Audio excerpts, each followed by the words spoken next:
Alors, ce soir, nous partons du côté de la commune de Capesterre-Belle-Eau avec le maire Jean-Philippe Courtois.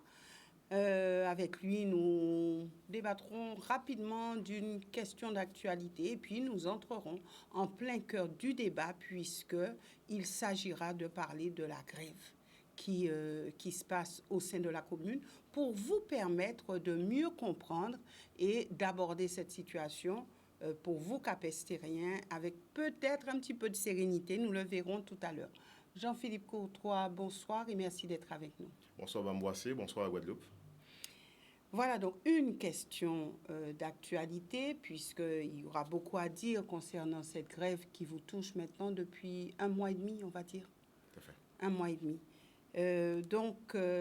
Question d'actualité, question récente. Vous êtes un jeune maire. Alors, est-ce qu'on peut dire qu'être maire aujourd'hui, c'est avoir un mandat à haut risque lorsqu'on regarde ce qui s'est passé au niveau de la commune de Morne-à-l'Eau avec cette histoire de Jean Bardaille qui a été poussé à l'eau. Enfin bon, on en saura plus, je pense, avec peut-être un petit peu plus de calme et on pourra aborder cette question avec plus de recul. Mais qu'avez-vous pensé de cela? Un maire poussé à l'eau par des jeunes.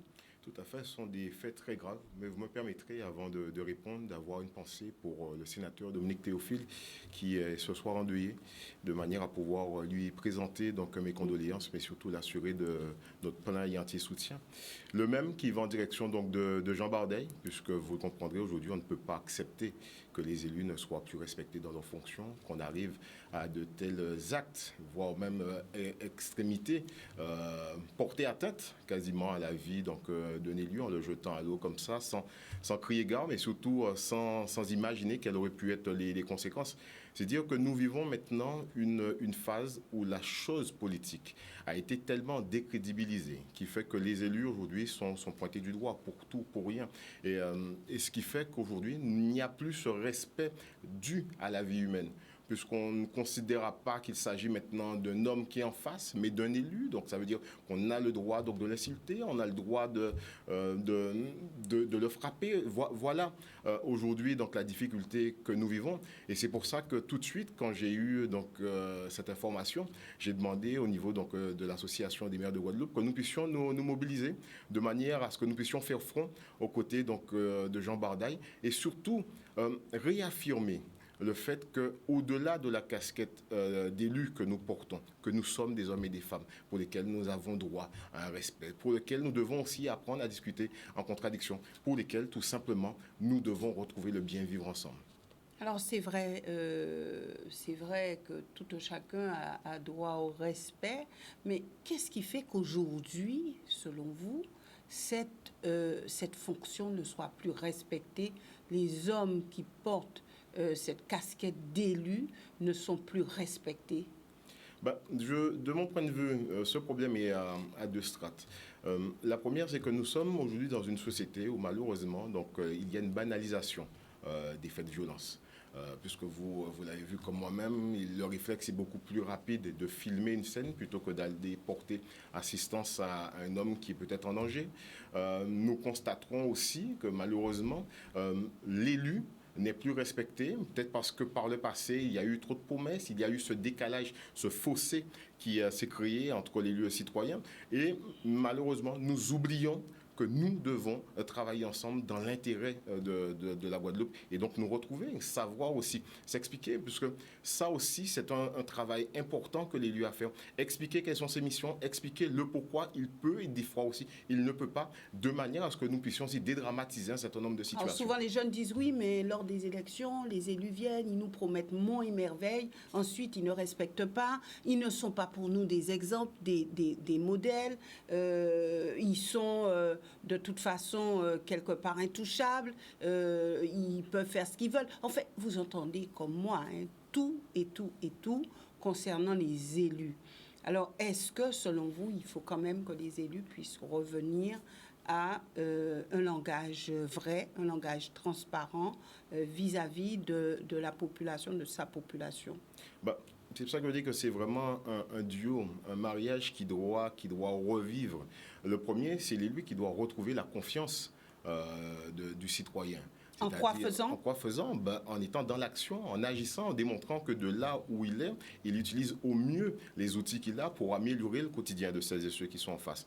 Et de l'autre, il faut aussi leur rappeler que nous devons retrouver, comme le disais tout à l'heure, c'est vraiment le mot, se vivre ensemble, ce bien-être, et c'est-à-dire aussi cette marque de respect mutuel qui va dans les deux sens, autant en direction de l'élu par rapport aux responsabilités et à la charge qu'il a fait le choix d'épouser, mais aussi en direction du citoyen qui doit se rappeler qu'il a des droits et des devoirs. Voilà. Maintenant, arrivons à la commune de Capesterre-Belle-Eau. Alors, est-ce qu'on peut dire que vous êtes un maire triste, un maire en difficulté, un maire qui a la carrure qu'il faut pour faire face à une situation difficile avant d'entrer en plein cœur de ce mouvement de grève? Comment vous sentez-vous face à cette situation? Je vous dirais déjà que je suis très triste pour Capesterre-Belle-Eau. Jusqu'au moment où nous parlons, nous avons des enfants qui, depuis 1 mois et demi, n'ont plus accès à la restauration scolaire, qui, depuis 1 mois et demi, pour certains, ne retournent pas à l'école l'après-midi, parce qu'il y a des adultes qui ont décidé de prendre en otage les enfants, prendre en otage les écoles. Encore ce matin, de nombreuses écoles bloquées, puisque les serrures ont été encollées. J'ose le dire, hier, lundi 1er mai, avec des agents non grévistes, des élus se sont mobilisés dans différents établissements pour pouvoir les nettoyer, pour pouvoir préparer l'accueil des tout-petits et de se retrouver encore une fois face à cette situation. Or, je le rappelle, le préalable que nous avons initié, puisque le préavis de grève était au 27 mars. On parle d'une organisation syndicale. Tout à fait. Était au 27 mars. Nous avons entamé les discussions depuis le 23, bien avant, de manière à pouvoir faire le point sur la situation.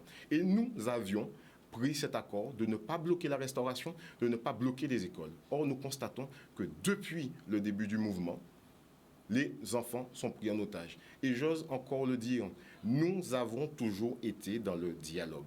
Depuis que nous sommes arrivés à la tête de Capesterre-Belle-Eau, nous rencontrons l'organisation syndicale au moins une fois par mois. On parle de l'UTC-UGTG. L'UTC-UGTG, tout à fait. Avec laquelle, malheureusement, nous avons le plus grand mal. Et j'ose le dire, les agents affiliés à la CGTG ne sont pas grévistes parce qu'ils ont bien compris que nous sommes là dans un contexte compliqué, difficile, parce qu'il faut aussi le dire à la population. 2 points d'achoppement importants au début donc, des discussions. Une décision de justice qui date de 1996. Et on demande à Jean-Philippe Courtois, en 2023, de prendre position dessus. Comment voulez-vous que légalement, que je revienne sur une décision de justice qui est tombée et sur des délais qui sont prescrits? Ça veut dire que là, on me demande de prendre des arrêtés qui sont manifestement illégaux.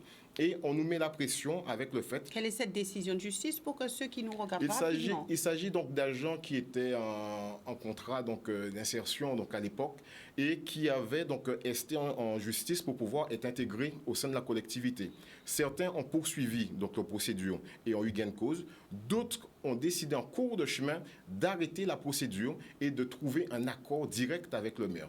Donc ils ont été embauchés sans être passés par la décision de justice. Sauf que ceux qui ont été au bout de la procédure ont obtenu des avantages supplémentaires. Et maintenant, on me demande de recoller aux avantages du tribunal alors que ces personnes n'ont pas été au bout du processus. Je ne peux pas, là je le dis, il s'agit de ma responsabilité juridique qui fait que je ne peux pas me permettre de signer tout et n'importe quoi. Et je le redis encore une fois, pourquoi attendre aujourd'hui 2023 pour m'imposer ce type de documents manifestement illégaux et ils ne l'ont pas fait sous l'ancienne équipe? Pourquoi? Ben voilà, c'est ça la question qu'il faut se poser. Est-ce que vous avez la réponse? Moi, j'ai envie de penser qu'il s'agit là d'une grève manifestement politique. Parce que quand je vois un délégué syndical qui monte au créneau dans les médias, qui écrit des tracts mensongers, qui se permet de menacer ses collègues donc, sur des audios, qui se permet d'insulter le maire que je suis dans des audios ainsi que les élus, et on me demande à moi de faire face dans le cadre d'un dialogue social. Je suis présent pour discuter, mais j'exige le respect. Le respect dû à l'homme, mais aussi le respect dû à la fonction. Et je pense qu'on est aussi dans le cadre de notre situation. C'est-à-dire que j'ai envie de penser que certains ont du mal aujourd'hui à réagir aux ordres de quelqu'un qui est beaucoup plus jeune que eux. Donc, il y a qu'à montrer Tigène qui est capable. Mais je le redis, nous n'allons céder à aucune pression. Nous allons rester uniquement dans le cadre de la loi, dans le cadre des textes posés dans le Code du travail et faire en sorte que les intérêts des agents de la collectivité soient garantis. C'est ça mon travail aujourd'hui, ça je le dis. Et c'est pour ça que donc vous ne céderez pas. Je ne céderai à rien qui soit en lien avec des pressions, qui soit en lien lié à des actes qui soient manifestement illégaux ou pas cadrés par la législation. Et je le redis, nous tenons nos engagements. En 2 ans et demi, nous avons déjà payé aux agents 760 000 € de rappel sur leur carrière, sur des actes, des situations qui datent de 2005. Qu'on comprenne bien, ce n'est pas une situation qui est due à notre arrivée à la tête de la collectivité, mais qui date de 2005. Pourquoi ils n'ont pas bloqué aussi souvent? Pourquoi ils ne sont pas montés aussi fort au créneau et que là, aujourd'hui, on exige tout de Jean-Philippe Courtois? Je le redis encore une fois, il s'agit, de mon point de vue, d'un mouvement manifestement soit politique, soit orchestré pour déstabiliser l'organisation. Qui a intérêt à vous déstabiliser? Moi, j'ai envie de penser qu'aujourd'hui, que nous avons un secrétaire de section qui perd le sens premier du syndicalisme. Il oublie qu'il est là pour défendre les intérêts des agents et non pas là pour mettre le désordre. Et c'est pour ça que nous pensons ouvertement qu'il est maintenant nécessaire que la municipalité puisse changer d'interlocuteur. Et donc, nous sollicitons maintenant la centrale de l'UTC-UGTG pour que nous puissions trouver un accord, puisqu'il faut aussi le dire à la population. Après seulement 10 jours de discussion, nous avons trouvé un pré-accord sur l'ensemble de la plateforme de revendication à quelques, je dirais, phrases à modifier. C'est vous dire qu'il y a longtemps que nous sommes d'accord sur la plateforme de revendication. Mais qu'est-ce qui coince pour que cette grève puisse perdurer? Qu'est-ce qui coince? 2 choses. Qu'on m'explique pourquoi on a voulu bloquer de force l'ensemble des services de Capesterre Belle-Eau, alors que nous avions déjà entamé les discussions bien avant le début de ce préavis. Pourquoi bloquer l'ensemble des services à la population alors que nous avons démontré qu'il s'agissait donc pour la plupart de points déjà engagés par les services au niveau des ressources humaines ou d'autres ayant une incidence sur le budget. Donc pour lequel il fallait manifestement que nous puissions trouver de la souplesse. Puisqu'il faut le rappeler, à notre arrivée, la ville de Capesterre Belle-Eau, c'est 8 millions de déficit. Aujourd'hui, nous sommes à 6 et nous sommes en train, dans le cadre de ce processus, continuer à le réduire sans avoir à augmenter les impôts. Mais quand j'ai en face de moi un secrétaire de section qui n'habite pas à Capesterre et qui me dit que le problème d'augmentation des impôts n'a pas de problème, le fait qu'il y ait une dynamique pour pouvoir animer, faire vivre Capesterre n'a pas de problème, bailler l'argent, payer et après ça nous fait. Je ne suis pas là. Il veut absolument qu'on puisse trouver, au-delà des difficultés financières de la ville de Capesterre, alors qu'il le voit lui-même en sa qualité de chef d'équipe, que nous avons le plus grand mal à payer des prestataires. Nous nous retrouvons là à devoir prioriser tous les mois les fournisseurs de la restauration scolaire pour s'assurer que les enfants puissent manger le midi. C'est vous dire dans quel contexte contraint que nous travaillons et on exige que je puisse inventer 2 millions d'euros à sortir. Là. Je le redis au personnel, nous ferons face à nos responsabilités dans le cadre de la mise en place de ces rappels. Mais nous le ferons sans mettre en difficulté les finances de la ville et sans pour autant porter atteinte à leurs droits. Ça, ils l'ont compris. Et c'est pour ça qu'encore une fois, je le redis ce soir, nous avons uniquement 12 à 13% de grévistes. C'est-à-dire que nous avons là moins de 40 agents qui bloquent tout, qui arrivent à insulter leurs collègues, qui viennent les faire sortir de leur lieu de travail, alors qu'en réalité, la grande majorité des agents a bien compris que nous sommes sous cette dynamique. Et j'ose le dire, il y a des agents qui, dans le cadre de ces rappels, ont déjà perçu près de 6 à 7 000 euros. C'est vous dire que le geste n'est pas anodin quand on sait les difficultés financières de la collectivité. Nous le redisons, quand ce soir, la carrière des agents est à jour. C'est dire qu'il a fallu reprendre en 2 ans l'équivalent de 20 ans de retard sur un traitement équitable pour les agents dans le cadre du suivi de leur carrière. Nous avons ce soir déjà mis à jour le tableau d'avancement de grade. Donc, c'est dire que là encore, c'était un fonctionnement qui était opaque sous l'ancienne municipalité et pour lequel nous donne la visibilité. Quand le personnel est bien traité, vous dites leur avoir donné ce qu'il leur est dû, mais... Et je le réaffirme devant vous, devant les Guadeloupéens qui nous regardent. Je l'ai toujours dit, nous allons créer les conditions pour pouvoir faire face à nos responsabilités. Je veux bien effectivement arriver à la tête de Capesterre-Belle-Eau avec ce lot passif, cette absence de gestion RH, avec ces 8 millions de déficits. Aujourd'hui, qu'on a dit, je prends la charge. Mais je ne la prends pas n'importe comment. Je ne veux pas demain avoir augmenté les impôts des Capestériens pour pouvoir faire face au cahier de doléances d'un représentant syndical qui encore plus n'habite pas la commune. Je ne veux pas me retrouver demain à devoir faire face aux Capestériens. Oui, tout à fait. Pour lui-même. Oui, je le dis ouvertement. Il ne s'agit pas là aujourd'hui de mouvement de grève dans le cadre de l'intérêt de l'ensemble des agents, mais uniquement d'une dynamique d'un secrétaire de section qui aujourd'hui ne sait plus comment arrêter un mouvement de grève, puisque je le redis, les 16 points sont ici signés, remplis, et comme vous voyez avec le logo, donc remplis par l'organisation syndicale elle-même. Donc c'est vous dire que nous avons un préaccord, mais simplement on veut exiger du maire Jean-Philippe Courtois qu'il ne puisse pas faire face à l'absence de services faits. Je le dis, que je décide moi demain de pouvoir ne pas payer, devoir payer les jours gratis si je le veux, mais que personne ne vienne me l'imposer. Il n'y a qu'un seul maire à Capesterre-Belle-Eau. Et que je le redise là encore, quand on vient, alors que je fais un geste dans le cadre de cette négociation. Une négociation, c'est dire que nous arrivons sur un point où nous ne sommes pas d'accord. Je fais un pas vers vous, vous en faites un vers moi. Nous étions au 20e jour de travail non fait. J'arrive face à cette organisation, à ce secrétaire de section, puisqu'on comprendra bien qu'il parle tout seul, il monopolise la parole, et quand on regarde ceux qui l'accompagnent, ils comprennent là où on veut aller.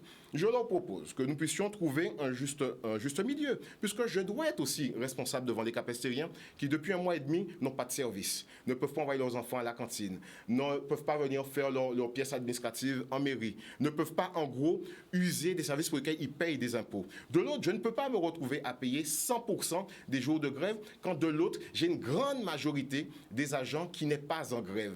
Comment, moi, je vais leur dire que je vais payer ceux qui n'ont pas travaillé depuis maintenant 1 mois et demi. Donc, je leur fais une proposition. En leur disant, nous sommes au 20e jour de grève. Je laisse 11 jours de côté. J'en retiens 9 et je l'étale sur 5 mois de manière à ce que quasiment, ça n'ait pas d'impact sur vos fiches de paye. On me répond par un document me demandant de signer la faute grave de l'administration ayant forcé des agents à rentrer en grève, alors que nous avons toujours discuté, alors qu'ils ont toujours été informés des difficultés. Donc, en quelques mots, ils veulent que vous puissiez payer tous les jours. Tout à fait. Et c'est ça le problème. Surtout que je leur redis qu'il s'agit de problèmes qui datent de 2005. Donc, je veux bien apporter une amélioration. Je veux bien être dans une réorganisation des services pour mieux répondre aux conditions de travail. Et il faut aussi avoir le courage de le dire. En 2 ans, depuis notre arrivée, nous avons renforcé le service RH pour pouvoir porter une réponse qui soit beaucoup plus efficace.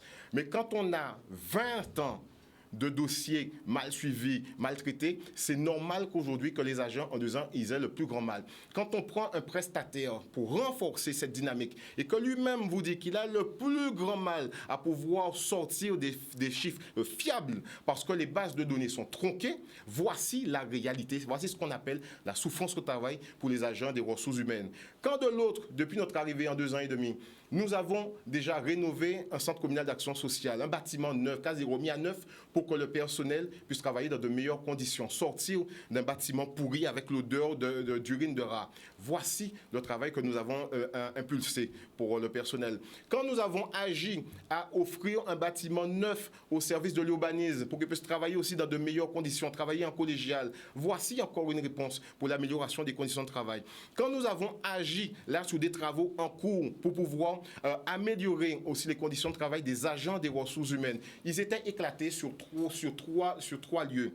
Là, nous sommes en train de les réunir pour qu'ils puissent travailler de façon collégiale et porter une réponse qui soit meilleure et efficace. Quand nous sommes là dans une dynamique d'augmenter les tickets restaurants dans une juste mesure sans porter un impact à la trésorerie de la ville. Quand nous sommes dans une dynamique de pouvoir aussi passer sous des augmentations de quotas horaires dans le cadre de la nécessité de service. Puisque ça aussi, il ne s'agit pas d'offrir aux gens des heures pour des heures. Il faut que derrière, qu'il y ait un travail à fournir. Il faut que derrière, qu'il y ait une organisation de ce service à offrir à la population. Et qu'on veuille nous imposer des choses à tout prix. Qu'on revienne sur des protocoles d'accords signés. Je vous donne un exemple pour vous dire comment, encore une fois, on subit les errements d'un seul face au bon sens pour les capestériens. Lors de la grève de 2021, nous avons pris le pari de pouvoir agir sur les avancements de quotas horaires pour les plus bas salaires, donc sur les personnes qui sont à 28 heures. Là, dans le cadre des revendications, on veut quasiment nous imposer d'effacer tous les contrats à 28 heures pour la ville, de les faire passer à 30 heures. Comment vous voulez que je puisse faire ça avec 6 millions de déficit quand juste cette mesure-là coûte 200 000 euros à l'année? Les tickets restaurants, pour faire progresser de 7 à 8 euros, c'est 50 000 euros à rajouter par an. Et à ça, vous rajoutez encore la volonté de pouvoir embaucher à droite, à gauche dans des services des gens pour lesquels je n'ai même pas forcément bien cerné quel est leur potentiel. Voici dans quelles conditions se passe le dialogue social à Cap-Estérien. Quel est l'intérêt de mettre la commune en difficulté? Enfin, de vous mettre en difficulté? Mais c'est pour ça que je vous le dis, je ne comprends pas quelle est l'orientation. Vous me diriez que nous avons, vous et moi, un désaccord profond, qu'il y ait la nécessité de mobiliser, de rentrer en grève. Je vous dis que je suis d'accord. Je vous prends avant le début de votre préavis de grève. Je vous explique, voici les difficultés que vos collègues, qui pour la plupart syndiqués aussi, étaient en charge de dossiers importants, n'ont pas su répondre en temps et en heure comme vous le souhaitiez. Mais je vous démontre que moi, autorité territoriale, accompagner les élus, nous sommes en accord de pouvoir vous accompagner. Simplement, laissez les conditions à vos collègues de pouvoir trouver les bonnes réponses, porter les bons chiffres et la bonne solution. Je ne vois pas l'utilité de rentrer en grève. Alors, apparemment, vous faites ce qu'il faut. Il y a quand même la grève qui perdure. Faut arriver à percer l'abcès pour bien comprendre. Arriver à percer l'abcès, Mamboissé, vous savez, dès le moment où nous avons constaté que nous n'arrivions pas à nous entendre, à nous comprendre, je dirais plus particulièrement, surtout sur ce dernier point. Vous ne parlez pas de la même langue ou des mêmes chiffres? Il semblerait que nous ne parlions ni de la même langue ni des mêmes chiffres, puisque vous l'avez vu dans tous ces tracts assassins disant que nous ne faisons rien, que nous sommes des menteurs. Je leur ai dit 760 000 euros déjà versés en janvier-février aux agents. Et derrière, que nous puissions constater que nous n'arrivons pas à nous entendre sur une juste mesure par rapport aux jours non travaillés, aux services non fournis à la population. Nous avons fait appel à un médiateur. Le médiateur, après, c'était qui? M. Hérol Nuissier, qui a déjà eu à agir sur de nombreux conflits et sociaux au sein de collectivités. Et lui, après 48 heures, il nous a dit que malheureusement, qu'il ne pouvait plus aller au bout de ce dialogue parce qu'il n'y a pas en face une volonté de pouvoir négocier. Alors, il y a une volonté déposée aujourd'hui. C'est pour cela que je le dis. Je suis ce soir chez vous pour rassurer la population dans le cadre de cette volonté de pouvoir sortir de son conflit. Réexpliquer tous les sacrifices que nous avons déjà faits sur le plan financier. Démontrer le travail que nous avons fait pour améliorer les conditions de travail du personnel, d'où le fait que la très grande majorité du personnel ne soit pas en grève. Et j'ose prendre l'exemple de ceux qui sont syndiqués à la CGTG. Et de l'autre, démontrer que nous avons surtout ce besoin de changer d'interlocuteur. Et c'est pour cela que maintenant nous allons devoir nous tourner vers la centrale de l'UGTG, demander au secrétaire général de venir à notre rencontre pour que nous puissions trouver une issue à ce conflit. Puisque je dirais pour l'heure, vous êtes dans une impasse. Oui, nous sommes dans une impasse de la volonté d'un homme de pouvoir prendre en otage les petits capestériens. Quand tous les matins, nous devons faire appel à un serrurier pour débloquer les écoles, permettre à des... Quand on parle d'aimer Capesterre-Belle-Eau et qu'on sacrifie sa jeunesse comme ça, quand on parle d'aimer la Guadeloupe et qu'on met sa jeunesse sans difficulté, est-ce que ça, c'est une attitude, je dirais, responsable d'adulte? Surtout quand en réalité, je le redis, il n'y a pas de point de désaccord, ni avec le maire, ni avec l'équipe municipale. Il s'agit simplement de faire avec la réalité. La réalité administrative qui fait que les services RH C'était le bordel avant. Nous sommes en train de mettre de l'ordre. Mais ne nous demandez pas, en 2 ans et demi, d'avoir fait ce qui n'a pas été fait en 25 ans. Vous avez déjà chiffré combien vous a coûté cette grève déjà? Déjà, nous sommes en train de travailler dessus, mais nous avons déjà passé près de 200 000 euros. Puisqu'il faut faire appel à un certain nombre de prestataires pour pouvoir nettoyer les écoles, pour pouvoir faire face, pour pouvoir renforcer... 200 000 euros oui, tout sur à fait. un mois et demi. Ben voilà notre réalité. Puisque les prestataires, eux, ils facturent plein pot. C'est ça que demain, il va falloir que je puisse rendre compte à la population. Et je le redis encore une fois. Sortons de son conflit dans le cadre du respect de la loi, dans le cadre du respect dû à la population capestérienne et surtout en prenant compte des intérêts du plus grand nombre. Mais nous ne pouvons pas nous retrouver aujourd'hui dans un conflit dû uniquement à quelqu'un qui a du mal à pouvoir échanger en contradiction et qui, pour lui, négociation est d'imposer un point de vue unique et de comprendre que derrière, il va y avoir un maire qui va venir simplement pour être une chambre d'enregistrement. Je n'ai pas été élu pour ça. La légitimité que les capestériens m'ont offerte, c'est celle de venir défendre leurs intérêts. C'est celle de devoir monter au créneau aussi quand je suis face à une injustice. Et ça, je considère que c'est une injustice. Ça, je considère que c'est une forme de violence faite aux élus, faite à la population, parce qu'on ne peut pas concevoir qu'on veuille prendre en otage le pouvoir, prendre en otage la population. Merci Jean-Philippe Courtois d'être venu sur ce plateau. Merci aussi à vous téléspectateurs de nous avoir suivis. Excellente soirée à tous.